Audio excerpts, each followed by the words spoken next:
Gostaria de narrar um trecho da obra Paulo Estevão. Paulo, em algum momento, antipatizou com Tiago. Tiago, filho de Alfeu, e Paulo. Ambos estabeleceram uma rixa. Quem leu Paulo Estevão sabe disso.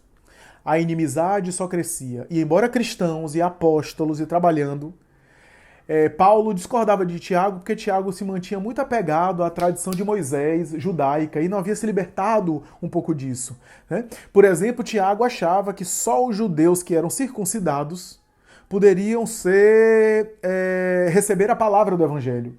E Paulo achava que o evangelho deveria ser pregado a todas as gentes, a todas as pessoas. Paulo, nesse sentido, tinha razão. Mas a briga era muito grande e a igreja ameaçava dividir. Pedro teve que intervir em um episódio clássico. Pedro teve que intervir sobremaneira, naquele episódio clássico, né, que é narrado em Paulo Estevão, porque a igreja estava quase se dividindo. Havia Tiago e os discípulos de Tiago, e Paulo e os seguidores de Paulo. Então, passou a vida inteira os dois se cumprimentando, tratando-se cordialmente bem, mas com certa resistência e com certa antipatia, com certa distância. Olha só, eram dois apóstolos. E antes de morrer, Paulo está fazendo uma grande viagem, está pensando em ir a Roma, onde ele iria morrer. E antes de ir a Roma, ele recebe uma carta de Tiago, da igreja de Jerusalém. Eu imagino ele não falou assim, mas Emmanuel descreve de uma outra forma. Ele pegou a carta e disse, mas esse sujeito ainda está me convidando para ir lá, que petulância, eu vou ter que me dar esse trabalho para ir lá. Quem ele acha que é? Mas Paulo foi. Já estava idoso, já havia amadurecido, foi. E encontrou Tiago. E Emmanuel diz assim, Tiago parecia um dos grandes profetas de Israel, estava até modificado, mais experiente, mais lúcido.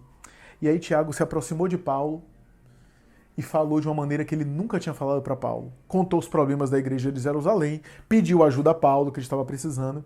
E aí Tiago disse algo que Paulo começou a falar, algo que Paulo nunca havia pensado. Tiago, em determinado momento, disse assim, Paulo, eu sei que você nunca me compreendeu a vida inteira, mas eu quero lhe dizer, e eu também não lhe compreendi, mas eu quero lhe dizer que não pense que tem sido fácil para mim. A igreja de Jerusalém é fiscalizada por fariseus do Sinédrio. Jerusalém exerce um cerco muito grande. E se não fosse as minhas práticas judaicas e as minhas relações de amizade, porque eu estabeleci uma rede de relacionamentos aqui em Jerusalém, a igreja de Jerusalém já estaria sido destruída. A casa do caminho já teria caído, já teriam derrubado. Graças às minhas relações de amizade com fariseus do Sinédrio e graças às práticas judaicas que eu mantenho na igreja do caminho, eu pude preservar e estabelecer uma relação cordial com as pessoas aqui de Jerusalém. Mas não pense que essa renúncia minha tem sido fácil. Muitas vezes eu consulto a minha consciência e começo a falar dos seus sacrifícios, das suas renúncias. E aí Paulo, naquele momento, percebeu que Jesus estava certo, que Jesus havia colocado ele, Paulo, em um setor da tarefa cristã. E havia colocado Tiago em um outro setor da tarefa cristã, mas estava tudo certo. Que o evangelho estava chegando às pessoas de modo diferente, mas estava chegando.